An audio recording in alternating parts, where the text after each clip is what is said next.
l'espoir de l'humanité. La NSA est branchée sur tous les ordinateurs, tous les téléphones, tous les fax. Dans quel but? La lutte contre le terrorisme? Mais alors pourquoi espionner le portable d'Angela Merkel ou subtiliser les informations du pétrolier brésilien Petrobras? Il y a un chiffre qui est cité par la NSA elle-même. Quand on lui demande à quoi vous servez, elle dit l'antiterrorisme et l'anticriminalité, c'est 35% de mon activité. Donc 35%, 65%, c'est le reste. Et le reste, c'est quoi? Le reste, c'est l'intelligence économique, diplomatique, militaire, politique, etc., etc. La NSA et ses centaines de milliers d'employés mènent la guerre économique aux entreprises étrangères. On est loin d'un monde où le commerce adoucit les mœurs. Mais la globalisation, c'est pas tout le monde il est beau, il est gentil. La globalisation, pour les Américains, c'est une offensive commerciale, financière, stratégique. Pendant que les Américains surveillent, la France et l'Europe débattent. Une manière de gagner du temps pour éviter de prendre de véritables mesures.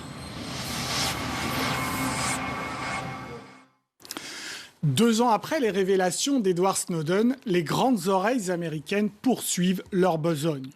Rien n'a changé ou si peu. Début juin, le Congrès américain votait un nouveau texte pour mieux encadrer les écoutes de la NSA sur les Américains.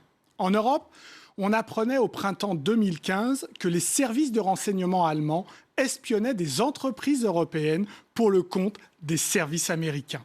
Bref, rien n'avance, comme le constate Edward Snowden lui-même, qui était l'invité d'Amnesty International France en décembre dernier. Un reportage de Marlène Bérard. 2 ans déjà qu'Edward Snowden a stupéfait le monde en révélant l'espionnage de masse des États-Unis. Qu'est-ce qui a changé depuis? Pas grand-chose. Les grandes oreilles américaines continuent leur discrète besogne. Des protestations, des indignations, de la colère, mais aucune loi pour protéger la vie privée.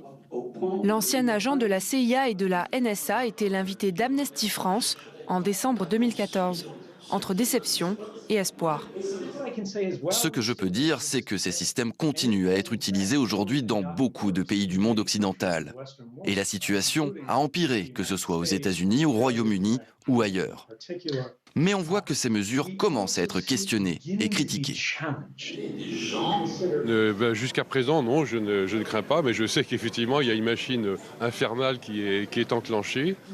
Depuis 2 ans, on débat, mais aucune mesure tangible contre ces atteintes à la vie privée. Ce qui a changé, c'est qu'il y a plus de débats publics, au moins dans quelques pays, à propos de la surveillance de masse et de ce que signifie le droit au respect de la vie privée. Beaucoup de gens savent de quoi sont capables les gouvernements et parfois doivent se protéger.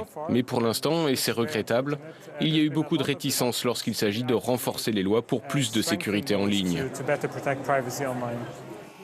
Pour ce spécialiste, la solution technique n'existe pas. Les services de renseignement américains seront toujours plus forts. Du moins, tant que la France et l'Europe continueront à confier leur sécurité à Washington. Depuis, on va dire, 7-8 ans, on a abandonné une certaine politique d'indépendance au niveau français et qu'on a accepté un genou à terre, la vassalisation officielle du pays vis-à-vis des États-Unis. Un genou à terre, vassalisation. Les mots sont forts pour décrire l'impuissance de l'Europe. Aux États-Unis, pourtant, la société civile n'a pas baissé les bras. Elle se bat pour faire condamner les pratiques de la NSA. Notre reporter a rencontré l'avocat d'Edward Snowden à New York en février dernier. Ben Wisner est le conseiller juridique d'Edward Snowden. Il est membre d'ACLU, l'Union américaine pour les libertés civiles, installée à New York. Une ONG très influente aux États-Unis. ACLU est à la pointe du combat contre la surveillance de masse. À chaque fois que l'on faisait un procès à la NSA en expliquant que des programmes violaient la Constitution, ces procès étaient annulés par la Cour. Non pas parce que la Cour reconnaissait que les programmes étaient légaux, mais parce que le gouvernement réussissait à les convaincre que les programmes étaient trop secrets pour être discutés à la Cour. Mais après juin 2013, la donne change. L'ancien agent de la CIA et de la NSA révèle que cet espionnage vise aussi les Américains. Le tout premier document qui a été publié à partir des révélations Snowden est que la NSA collectait au quotidien toutes les données téléphoniques des appels des Américains. Et ça, c'était un ticket d'entrée à la Cour fédérale pour notre organisation. Donc depuis, nous avons lancé des procès dans plusieurs cours fédérales. Et un ticket aussi pour les Oscars. En février 2015, le film Citizen4, qui retrace les révélations de Snowden en temps réel, reçoit le prix du meilleur documentaire.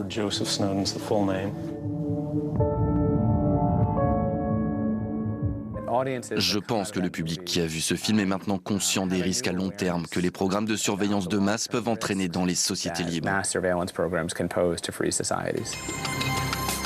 Aujourd'hui, 63% des Américains s'opposent à la surveillance de masse, selon un sondage d'Amnesty International réalisé cette année. Toutefois, une majorité d'entre eux se prononce pour l'espionnage des étrangers vivant aux États-Unis.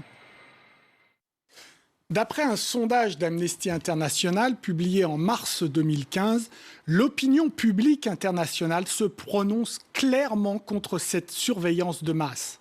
Allemagne, Brésil, Espagne et Suède figurent parmi les pays les plus opposés, avec des chiffres qui dépassent les 70%. En Allemagne, la question est très sensible. Alors, les hackers s'organisent. L'un d'entre eux a confectionné un logiciel assez simple d'utilisation pour mieux se protéger. Notre reporter Marlène Aberard l'a rencontré à Berlin.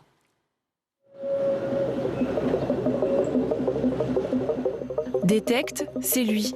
Claudio est le concepteur de ce logiciel qui permet de se protéger des grandes oreilles américaines. Nous sommes à Berlin, dans les locaux du Chaos Computer Club, l'une des plus anciennes communautés de hackers. Ce que fait Detect, c'est essayer de chercher des traces de logiciels espions dans la mémoire de l'ordinateur. Des traces que l'ordinateur ne pourrait pas détecter lui-même. Donc, vous lancez le programme et le tour est joué. Claudio a conçu son logiciel avant tout pour les journalistes et les activistes des pays non démocratiques.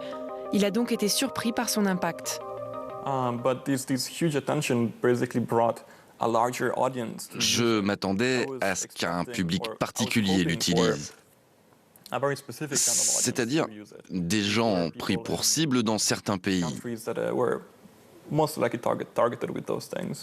Alors qu'en fait, la majorité étaient des gens du monde occidental, des Américains et des Européens aussi.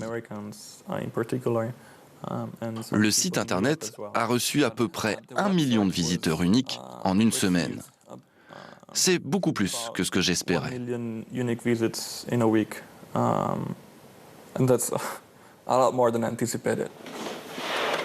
Claudio est d'origine italienne, mais il vit à Berlin depuis presque 2 ans. Ce n'est pas un hasard si Detect a vu le jour ici, en Allemagne. Après les révélations de Snowden, tout le pays s'est senti visé. De la chancelière Angela Merkel, dont le smartphone était sur écoute, jusqu'aux entrepreneurs. Forcément, l'aéronautique, il y a une grande compétition entre les USA et l'Europe, entre Boeing et Airbus. Forcément, le domaine militaire. Forcément, le domaine pharmaceutique chimique, comme c'est aussi les marchés porteurs. 2 ans après les fracassantes déclarations de Snowden, qu'est-ce qui a changé ? La classe politique allemande, dans la perception, s'est écrasée, à tous les sens du terme. Il n'y a pas eu ni un vrai débat, ni un vrai éclairage, jusqu'à ce que cette affaire autour du portable de notre chancelière éclate, jusqu'à ce qu'elle soit concernée de manière personnelle. Le monde économique, qu'est-ce que vous voulez qu'il fasse? Est-ce qu'il peut interdire à un service de renseignement de faire son travail? L'ONG Digital Gesellschaft a décidé de réagir. Elle pousse à une réponse européenne. Je pense que l'Union européenne est un acteur clé pour mettre fin à la surveillance de masse. L'Europe est la seule institution qui pèse dans les négociations face aux États-Unis. Et je ne pense pas qu'un seul pays puisse avoir ce poids. Les espoirs se concentrent donc sur Bruxelles.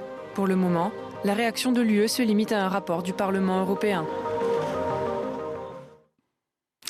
Ce rapport du Parlement européen de février 2014 regrette la confiance rompue entre l'Europe et les États-Unis. Plus intéressant, les auteurs de ce rapport se demandent si les Américains n'en profitent pas pour mener des opérations d'espionnage politique et économique contre les intérêts européens. Autre rapport important, celui du Conseil de l'Europe, daté de janvier 2015. Son rédacteur remet en cause, lui aussi, les raisons avancées par les Américains pour mettre le monde sur écoute. Ça n'a pas aidé à combattre le terrorisme. Ils ne nous ont toujours pas prouvé que ça a aidé à arrêter les bonnes personnes. La seule chose qui se soit passée, c'est qu'ils ont été mis à mal, parce qu'ils surveillaient trop de gens en même temps. Donc, dans une certaine mesure, le rapport dit oui, vous pouvez faire des écoutes, oui, vous pouvez le faire en secret, oui, vous pouvez surveiller un groupe un peu plus nombreux que juste un seul suspect, parce que vous cherchez des terroristes ou je ne sais quoi. Mais vous ne le faites pas sur une population entière.